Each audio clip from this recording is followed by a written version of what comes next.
আসসালামু আলাইকুম। সবার আগে বাছাই করা 10টি আন্তর্জাতিক খবর জানিয়ে দেব। প্রথমেই থাকছে শিরোনাম। তবে তার আগে অনুরোধ থাকবে ভিডিওটিতে একটি লাইক দিবেন।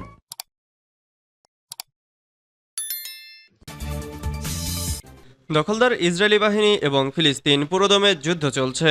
আমাদের হাতে এসেছে ভয়ঙ্কর সব আপডেট আন্তর্জাতিক সংবাদ। প্রথমেই জানিয়ে দেব সংবাদ শিরোনাম। ইসরায়েলকে বহিষ্কার না করা পর্যন্ত প্রতিরোধ চলবে বলেছে ইসলামী জিহাদ।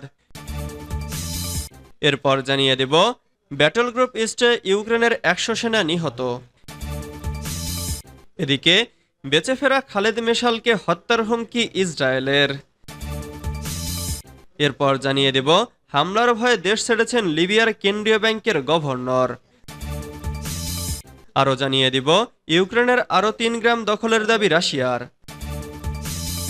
সর্বশেষ জানিয়ে দিব জম্মু কাশ্মীর বিধানসভা নির্বাচনের নয়া আকর্ষণ নিষিদ্ধ দলটি।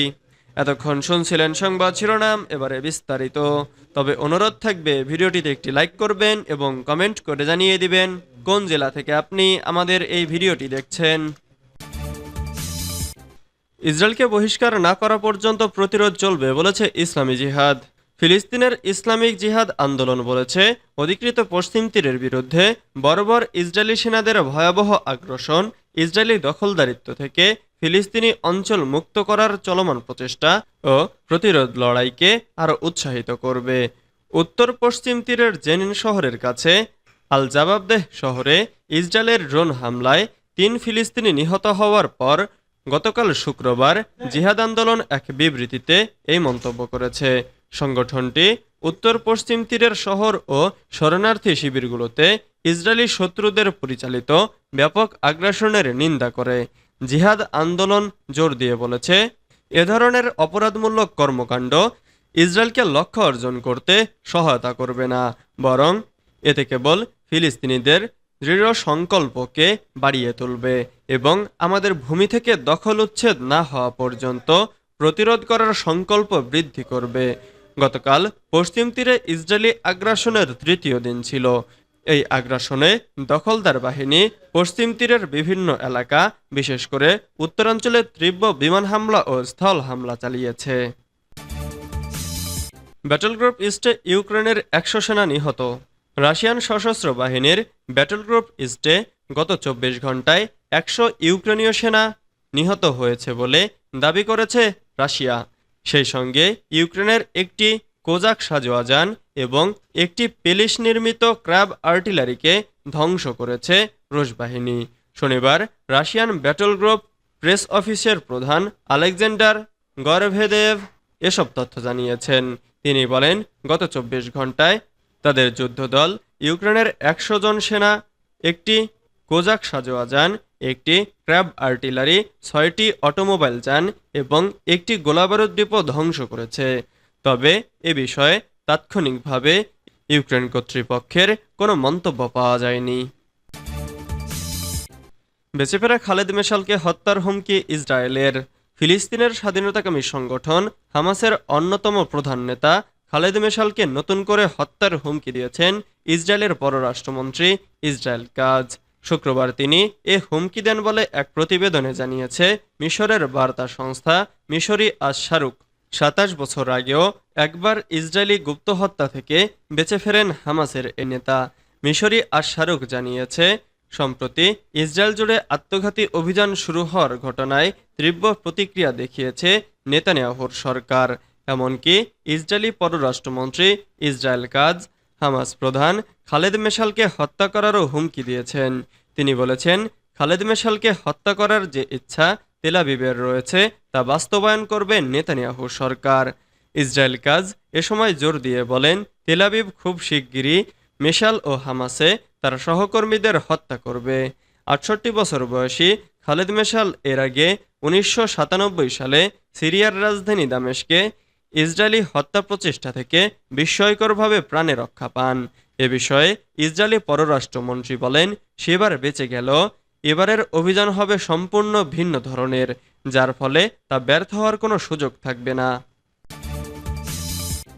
হামলার ভয়ে দেশ ছেড়েছেন লিবিয়ার কেন্দ্রীয় ব্যাংকের গভর্নর। লিবিয়ার কেন্দ্রীয় ব্যাংকের গভর্নর সাদিক আল কবির বলেছেন, তিনি এবং প্রতিষ্ঠানের অন্যান্য সিনিয়র কর্মচারীরা সশস্ত্র মিলিশিয়াদের হুমকি থেকে বাঁচতে দেশ ছেড়ে পালাতে বাধ্য হয়েছেন। শুক্রবার ফাইন্যান্সিয়াল টাইমসে প্রকাশিত একটি টেলিফোন সাক্ষাৎকারে আল কবির বলেছেন, মিলিশিয়ারা ব্যাংক কর্মীদের হুমকি ও ভয় দেখাচ্ছে এবং কখনো কখনো তাদের সন্তান ও আত্মীয়দেরকে কাজে যেতে বাধ্য করার জন্য অপহরণ করছে। লিবিয়ার কেন্দ্রীয় ব্যাংক দেশটির বিলিয়ন ডলারের তেলভিত্তিক রাজস্বের পরিচালনা করত। 2011 সালে ন্যাটো বাহিনীর অভিযানে দীর্ঘদিন ক্ষমতায় থাকা মুয়াম্মার গাদ্দাফি উৎখাত হন। এরপর থেকেই দেশটিতে রাজনৈতিক অস্থিরতা শুরু হয়। বর্তমানে দেশটির পূর্ব ও পশ্চিমের প্রশাসনের মধ্যে এই অস্থিরতা ছড়িয়ে পড়েছে। তারা একে অপরের বিরুদ্ধে অবস্থান নিয়েছে। এই দুই প্রশাসনের মধ্যে গত সোমবার থেকে নতুন দ্বন্দ্ব শুরু হয়েছে। ত্রিপলি ভিত্তিক প্রধানমন্ত্রী আব্দুল হামিদ দেইবাহ, যিনি পশ্চিম লিবিয়ায় আন্তর্জাতিকভাবে স্বীকৃতি সরকারের জন্য কাজ করছেন, গভর্নর সিদ্দিক আল কবির পালিয়ে যাওয়ার পর কেন্দ্রীয় ব্যাংকের গভর্নর অফিসে একটি প্রতিনিধি দল পাঠিয়েছেন। ইউক্রেনের আরও 3 গ্রাম দখলের দাবি রাশিয়ার। ইউক্রেনের আরও 3টি গ্রাম দখলে নেওয়ার দাবি করেছে রাশিয়া। শুক্রবার 30 আগস্ট রাশিয়ার প্রতিরক্ষা মন্ত্রণালয় জানিয়েছে, তারা ইউক্রেনের দনেৎস্ক, লুহানস্ক ও খার্কিভ অঞ্চলের 3টি গ্রাম দখল করেছে। রাশিয়ার দখল করা গ্রাম 3টি হল দনেৎস্ক ও পোকরোভস্ক শহরের মাঝামাঝি অবস্থিত নোভোজেলেন, খার্কিভ অঞ্চলের সিঙ্কিভকা ও দনেৎস্কের কোস্তিয়ানতিনিভকা। ইউক্রেন রাশিয়ার সীমান্তবর্তী কুরস্ক অঞ্চলে অভিযান শুরুর কয়েক সপ্তাহ পর এই গ্রামগুলো দখলের কথা জানালো মস্কো। এর আগে রাশিয়ার প্রায় 1300 বর্গ কিলোমিটার অর্থাৎ প্রায় 500 বর্গ মাইল এলাকার নিয়ন্ত্রণ নেওয়ার দাবি করে ইউক্রেন। দেশটির সেনাপ্রধান ওলেকজান্ডার সিরস্কি দাবি করেন, রাশিয়ার কুরস্ক অঞ্চলের প্রায় 1300 বর্গ কিলোমিটার অর্থাৎ প্রায় 900 বর্গমাইল এলাকা কিয়েভের নিয়ন্ত্রণে এসেছে। এছাড়া ওই অঞ্চলের অন্তত 100টি রুশ স্থাপনার দখলও নিয়েছে ইউক্রেন। সিরস্কি জানিয়েছেন, কুরস্কে গত কয়েকদিনের অভিযানে তারা রাশিয়ার 594 জন সেনাকে আটক করেছেন। জম্মু কাশ্মীর বিধানসভা নির্বাচনের নয়া আকর্ষণ নিষিদ্ধ দলটি। জম্মু কাশ্মীর বিধানসভা নির্বাচনের নতুন আকর্ষণ হয়ে উঠেছে নিষিদ্ধ জামাতে ইসলামীর সদস্যদের স্বতন্ত্র প্রার্থী হিসাবে লড়াইয়ের সিদ্ধান্ত। ন্যাশনাল কনফারেন্সের শীর্ষ নেতৃত্ব এই সিদ্ধান্তকে সমর্থন জানিয়েছে। সমর্থনের হাত বাড়িয়ে দিয়েছে পিডিপিও। ওই দলের সাবেক মুখ্যমন্ত্রী মেহবুবা মুফতি কেন্দ্রীয় সরকারের কাছে দাবি করেছেন ওই সংগঠনের ওপর জারি থাকা নিষেধাজ্ঞা প্রত্যাহারের, যদিও কেন্দ্রীয় সরকার সেই ভাবনা থেকে পিছিয়ে এসেছে।